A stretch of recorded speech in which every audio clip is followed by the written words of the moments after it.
Practical class না আমার একদম অসহ্য লাগে। কেন? স্যার কি বলেছে মনে নেই তোর? উনি আবার কি বললেন? এই যে শহর, দেয়াল, সবকিছুর মাঝে লুকিয়ে আছে তোর আমার মতো কিছু মানুষের শত শত বছরের সুখ, দুঃখ, ভালোবাসা।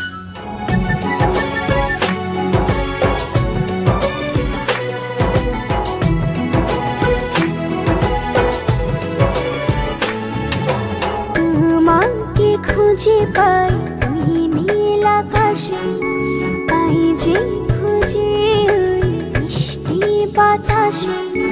তোমাকে খুঁজে পাই ওই নীল আকাশে, পাই যে খুঁজে ওই মিষ্টি বাতাসে। তোমায় ভালোবাসি, আমি ভালোবাসি পেতে চাই।